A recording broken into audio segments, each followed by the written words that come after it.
Las otras voces. Contextos que importan. Temas que transforman.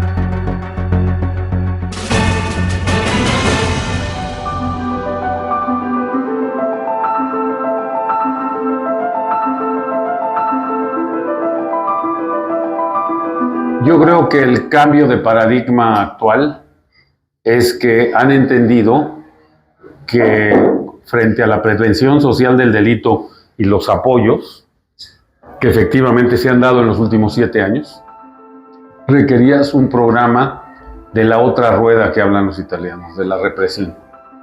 Esa combinación prevención-represión es lo que te genera la estabilidad en una sociedad y la reducción de la delincuencia. ¿Okay?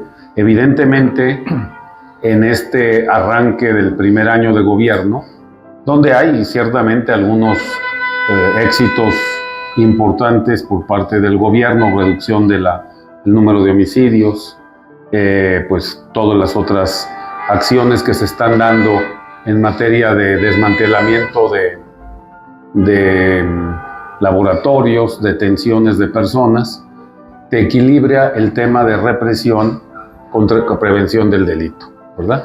La prevención social del delito a través de las ayudas puede mejorar, y ese es el tema de oportunidad que tiene el gobierno actual en la mejora de la utilización de los fondos, ¿verdad? Y bueno, tienes el momento más difícil que ha tenido ningún presidente en su primer año de gobierno, tal vez desde el 94 con los problemas económicos del efecto económico de todo lo que sucedió en el 94 con la muerte de Colosio, de Ruiz Massieu, etcétera, etcétera, etcétera, que se desestabilizaron las instituciones y le quitaron los alfileres a la economía, que Clinton tuvo que venir a ayudarnos, recuerdan ustedes, con $40,000 millones de apoyo al gobierno, y el gobierno tuvo que entregar las exportaciones de petróleo por algún tiempo para poder garantizar esa deuda.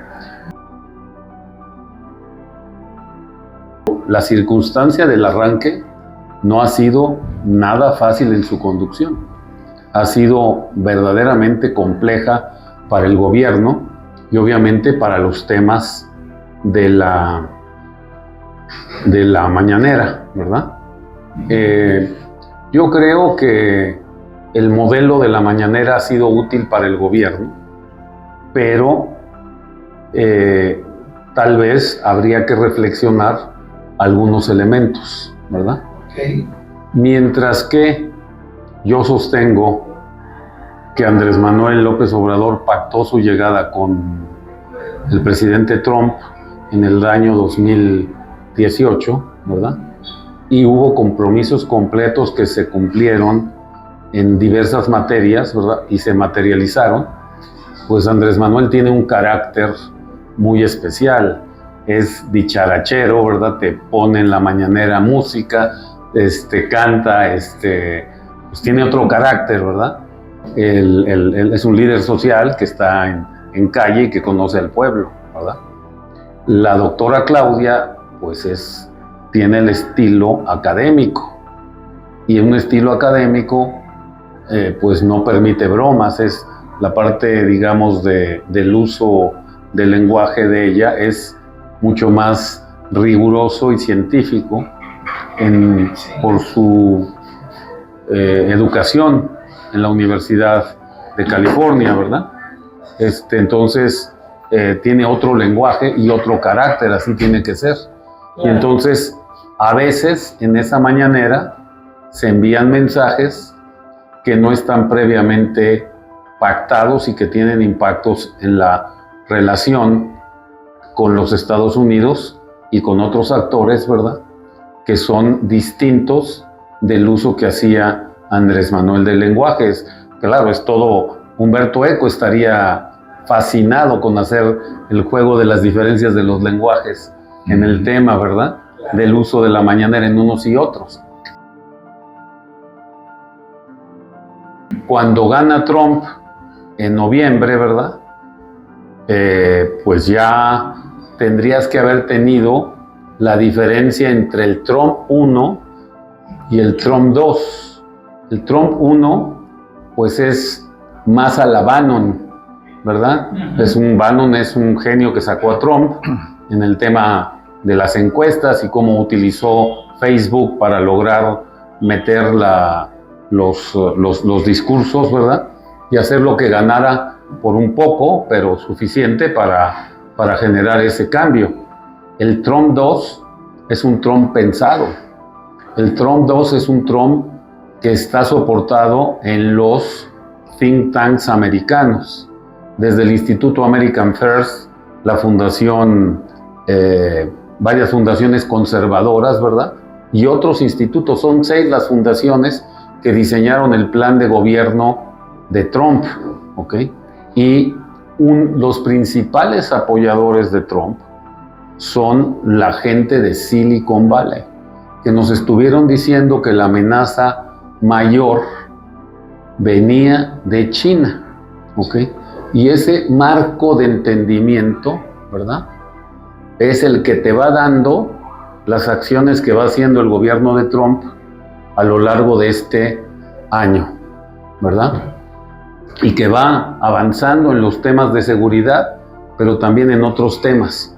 ¿Cuál es el nuevo paradigma? ¿Por qué tienen que usar el tema del narcoterrorismo para destruir a los cárteles? Es un desarrollo que Naciones Unidas permitió a través de las resoluciones como la 1373 y otras, ¿verdad?, que permitieron inclusive en el campo del capítulo 7 de la Carta de Naciones Unidas invadir Afganistán y luego irse contra Irak, ¿verdad?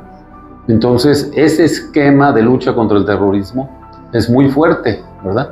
Aquí no lo entendimos. O sea, ¿qué fue lo que no entendimos? Que la definición de Naciones Unidas de acto terrorista ya era aplicable a México durante todo este tiempo, ¿verdad? Son actos terroristas, las 9 convenciones sobre actos terroristas. Luego viene la siguiente convención que prohíbe el financiamiento del terrorismo, pero de esa te comento. ¿Cuáles son los actos terroristas? Mira, las Naciones Unidas nunca pudo desarrollar una definición de terrorismo, pero sí desarrolló una definición de acto terrorista. Por ejemplo, el artículo del New York Times de la semana pasada, que te muestra las bombas que se usan en Michoacán, las granadas y los artefactos explosivos. Cada uno de esos es un acto terrorista en los términos de la legislación de Naciones Unidas. Es un acto terrorista, porque tener una bomba, un artefacto explosivo, una granada o una mina que estalla, es un acto terrorista. La utilización de los Arellano, de la tecnología del Medio Oriente, ¿verdad?, de allá de Líbano, que trajeron e importaron desde esa época, los 90s, y que pusieron esa bomba en el Hotel Camino Real de Guadalajara, que afortunadamente no estalló, estallaron los que lo estaban poniendo, pues si no hubiera matado a 300 o 400 personas dentro del hotel, ¿verdad? Ese es un acto terrorista. La utilización de medios de guerra como lo utilizan en el tema, ¿verdad?, es un acto terrorista. No porque lo digan los americanos, lo dicen las convenciones de, ¿cómo se llama?, de las convenciones internacionales de Naciones Unidas. Son 9, ¿verdad? La 10ª convención es la que prohíbe el financiamiento del terrorismo. Y la resolución 1373 es clave, ¿verdad?, porque te da el esquema que incluso esa convención, que no había sido aprobado por todos, ¿verdad?, la introduce de manera obligatoria como ley en todos los países del mundo, aunque no hayan firmado y ratificado. Los obliga las Naciones Unidas. Y si tú lees con cuidado la letra de todas las resoluciones relativas al Comité Antiterrorista de Naciones Unidas, ¿verdad?, te dicen que tienes que parar a las personas que cometen actos terroristas. Entonces, durante todos estos años, de Calderón y de para acá, ¿verdad?, se negaron a aplicar ese instrumental en México. ¿Okay? Se negaron a aplicarlo. ¿Cuál es la consecuencia? Que fortaleciste a los cárteles, que con la ayuda de muchas personas de Estados Unidos introdujeron armas a México de manera ilegal y que trajeron, empezando desde los caiviles de Guatemala con los Zetas en el 2005, en adelante a muchos extranjeros a enseñar técnicas de lucha, con lo cual tú elevaste, ¿verdad?, en los hechos a varias de estas organizaciones a niveles que el derecho internacional humanitario te puede hablar de un estado de guerra interno en varias regiones del país. Y eso lo dejamos crecer, ¿ok? Lo dejamos crecer. Ahora, ¿qué tiene que ver esto con los Estados Unidos? ¿Ok? Porque ese es el tema, ¿no? Primero, ¿verdad? La amenaza sí fue grande. O sea, nos dijeron, o paran y entregan a esta gente, o los vamos a invadir y atacar de manera directa, ¿verdad? Entonces el gobierno mexicano tuvo que empezar a actuar. Primero avanzó, entregó a los primeros 29, entre los que está la cabeza mayor, que era lo que ellos querían, que es el señor Caro Quintero, a Carrillo Fuentes Vicente, y ya el año anterior había llegado el Mayo Zambada. Y antes del Mayo, bueno, y junto con los otros, ¿verdad?, el Z40, el Z41 y luego todos los demás, ¿verdad? Ya tienen los americanos prácticamente a la mayoría de las cabezas de la delincuencia organizada. El paradigma no solo cambió en el tema de la lucha y de la escala, ¿verdad?, con el tema del narcoterrorismo, ¿verdad? Está cambiando el paradigma en un tema que las frases de Marco Rubio nos dicen, ¿verdad? Vamos a acabar con el narcotráfico, te lo está diciendo, ¿verdad? Y ahora tenemos que entender el porqué. La semana pasada hubo una reunión entre el líder chino, ¿verdad?, el líder ruso, el líder norcoreano, estuvo también el de Bielorrusia y otros países, y llegó el de la India al menos para un día a esa reunión, ¿verdad? Y ellos te mandaron otro mensaje, ¿okay? O sea, nos lo están diciendo y te lo están aplicando de una manera muy directa, ¿verdad? Nosotros vamos, te dicen los chinos, por un mundo multipolar, ¿verdad? Pero en realidad China se quiere constituir como el eje central de los países más poderosos del mundo, tomando el liderazgo, ¿verdad? ¿Por qué lo pueden hacer? Por el desarrollo de la economía china, porque son 1.300 millones de chinos, porque son una sociedad que, como te describe en algunos comentarios de geopolítica Alfredo Jalife, lleva muy avanzado el tema de la tecnología, y te ha creado miles de ingenieros que te han desarrollado esa tecnología, según dice Jalife, y hay que creerle, ¿verdad? Y hoy, ¿verdad?, hoy tienes un tema que tenemos que entender. Quien desarrolló la estrategia del Trump 2 son las gentes de Silicon Valley, ¿okay?, que se pusieron a pensar en la nueva sociedad norteamericana o la vieja sociedad norteamericana.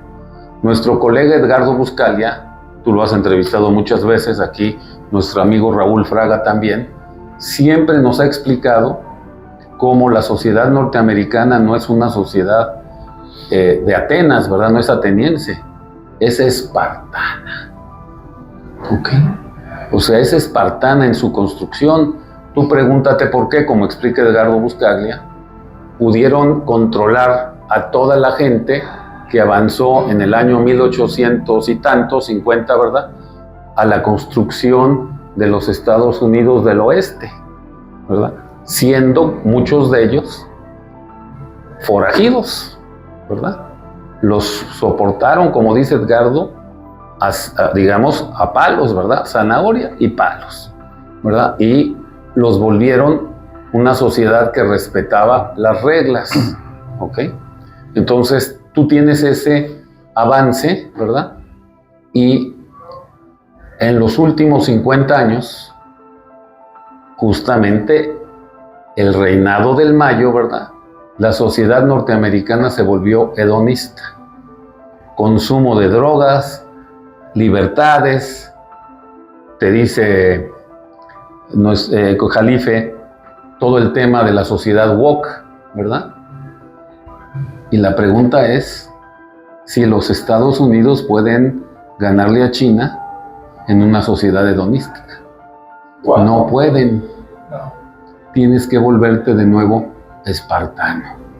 Y para volver a la sociedad norteamericana espartana, y para allá va, fíjate bien, el law enforcement no solamente es con México, ¿verdad? Sino dentro de Estados Unidos, ¿ok? ¿Qué requieres? ¿Ok?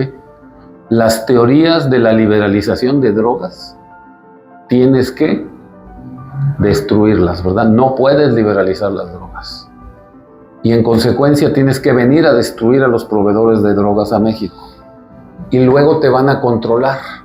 Tú tienes que recordar que el Trump 1 avanzó en la destrucción de los mercados de las farmacéuticas y se lanzó contra Purdue, contra Johnson & Johnson, incluso contra las distribuciones de drogas, de los opiáceos legales como el oxicodrin, ¿verdad? Ahí tienes el Dr. House en todo ese tema y varias otras de las circunstancias ahí, destruyendo prácticamente todo ese elemento de la industria farmacéutica y quitándole decenas de miles de millones de dólares a la industria farmacéutica tradicional, ¿verdad?